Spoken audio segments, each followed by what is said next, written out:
या तुमने कभी सोचा है एक ऐसी कौम जो पहाड़ों को तराश कर महल बनाती थी, जो कहती थी हमसे ज्यादा ताकतवर कौन? मगर जब आसमान का हुक्म आया तो उनके महल मिट्टी के नीचे दबा दिए गए। हजरत नूह अलैहिस्सलाम के बाद एक और कौम पैदा हुई, कौम आद।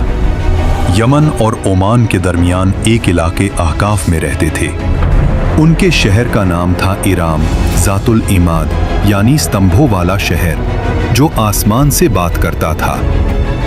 उनके बदन पहाड़ों की तरह मजबूत, कद बादलों को छू लेते और उनका गुरूर आसमान को चीर देता था। वो कहते, हम ही जमीन के वारिस हैं और हमेशा रहेंगे। अखाफ की रेत में उनके शहरी इलाके दूर दूर तक फैले हुए थे। उनके घोड़ों के पांव से जमीन गूंजती थी। रात को उनके चिरागों की रोशनी दूर तक चमकती, गोया उनका शहर जमीन पर कोई ताज हो। और वे अपनी सभाओं और बैठकों में अक्सर एक ही बात कहते, हम जैसे लोग दोबारा कभी पैदा नहीं होंगे। उनके बच्चे भी छोटी उम्र में पत्थर उठाकर अपनी शक्ति दिखाते और बुजुर्ग गर्व से कहते, हमारे बच्चे भी पहाड़ों को झुकाने वाले हैं। आद के लोगों का एक और अजीब अकीदा था। वो समझते थे कि हवा उनकी गुलाम है।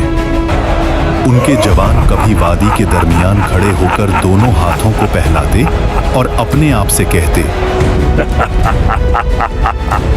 देखो, हवा हमारे जिस्म की पैरवी करती है। बुजुर्ग लोग अपनी नशिस्त महफिल में फख्र से कहते, हमारे बाप दादा हवा का रुख बदल देते थे, हमें कौन रोक सकता है? वो लोग जब तूफान को दूर से आता देखते तो हंसकर कहते, हवा हमारे साथ है,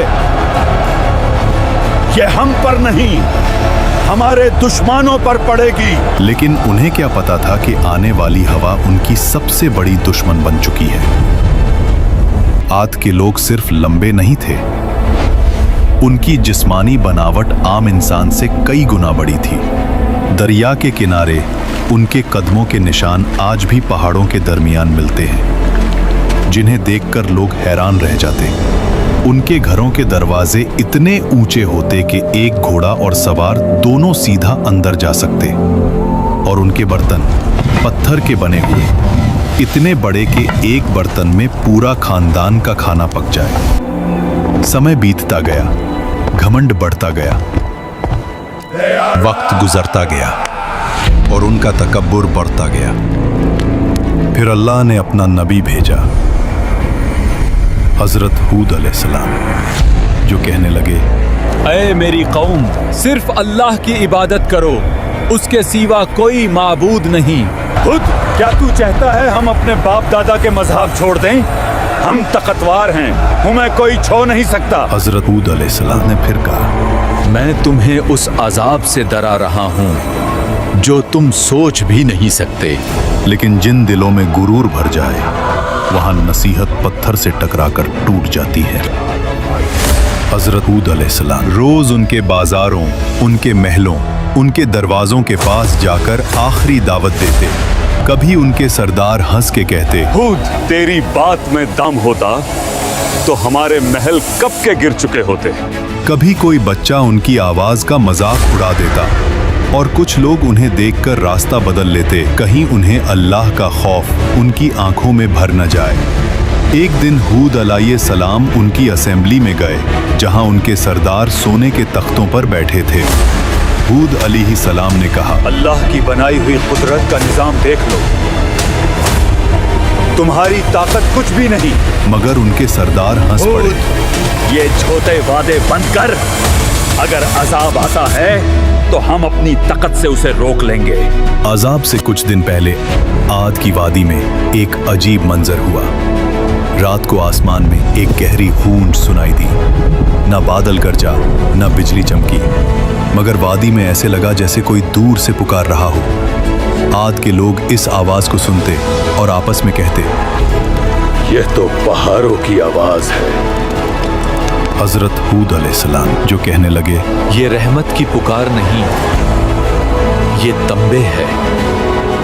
दूसरी रात जमीन हल्की सी हिली, मगर इतनी कम कि सिर्फ जानवर बेचैन हुए। देखो, इंसान हंस पड़े। ज़मीन भी हमारी ताकत से डरती है। उन्हें नहीं पता था ये जमीन का आखिरी एतराज था। फिर आया अल्लाह का फैसला। सबसे पहले उन पर कहत आया। 3 साल तक एक बूंद बारिश ना हुई। नदियां सूख गईं, बाग जल गए, जमीन पत्थर बन गई। लोग आसमान की तरफ देखते रहे, कब बारिश आएगी। लेकिन आसमान से जवाब आया, खामोशी।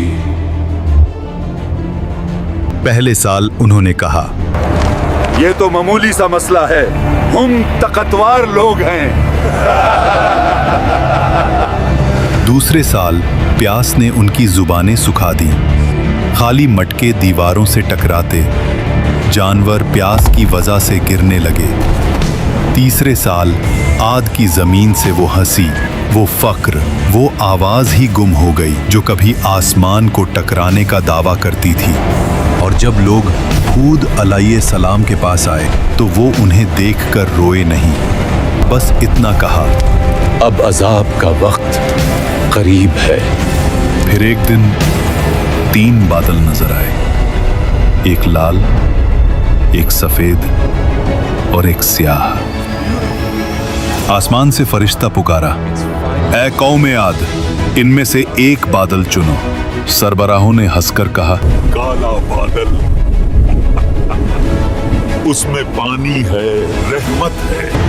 मगर उन्हें क्या पता, उस बादल में रहमत नहीं, कहर छुपा था। आसमान स्याह हो गया, हवा ठंडी हुई, लोग नाचने लगने, चिल्लाने लगने। देखो, बारिश आ गई। लेकिन वो पानी नहीं था, अजाब का तूफान था। पहला झोंका आया, धूल और पत्थर उड़ गए। आंधी के हर झोंके में उन्हें लगता कि हवाएं उनका नाम मिटा रही हैं। दूसरा झोंका, पेड़ गिर गए, जानवर उड़ गए। उनकी सारी मूर्तियां, उनका सारा फखर, उनके बाग, उनका शहर, सब हवा में बिखर रहा था। रात को लोग अपने बच्चों को बाहों में दबा लेते, मगर आंधी उनकी चीखों से ज्यादा तेज चलती। तीसरा झोंका, इंसान हवा में छिन्न गए। उनके महल्लात जो कभी सुतूनों पर आसमान से बात करते थे, अब रेत के नीचे गल गए। 7 रात और 8 दिन तक वो तूफान चलता रहा। आसमान गरजता रहा, जमीन कांपती रही। उनके महल, उनकी शान, सब मिट्टी में मिल गई। अल्लाह ने कहा, और आद को तबाह किया गया सख्त गर्जदार आंधी से, जो 7 रात और 8 दिन तक उन पर मुसलसल चली। और जब हवा रुकी तो सिर्फ सन्नाटा था। रह गया सिर्फ रेत का समंदर और गिरे हुए तने, जैसे खजूर के खोखले तने। लेकिन उन चंद लोगों को जो हजरत हूद अलैहिस्सलाम के साथ ईमान लाए, अल्लाह ने बचा लिया। उन्हें पहाड़ों के एक गार में पनाह दी गई। और हजरत हूद अलैहिस्सलाम ने कहा, ऐ मेरे रब, तू सबसे ज्यादा रहम करने वाला है, हमें उन रास्तों पर कायम रख जो तेरी तरफ ले जाते हैं। हुद अलैहिस्सलाम जब वादी के ऊपर खड़े हुए तबाह शहर को देख रहे थे तो उनकी आंखों में आंसू भर आए। ये वो लोग थे जो कभी कहते थे, हमसे ज्यादा ताकतवर कौन? और अब उनकी जिंदा निशानी भी हवा में बिखर चुकी थी। हुद अलैहिस्सलाम ने कहा, तकब्बुर का अंजाम हमेशा तबाही है और अल्लाह की नाफरमानी हलाकत। आज भी अहकाफ्त की रेत के नीचे उनका शहर इराम दबा हुआ है, एक गवाही के तौर पर, जो कहती है ताकत और शान से नहीं, सिर्फ अल्लाह की इताअत से इज्जत मिलती है।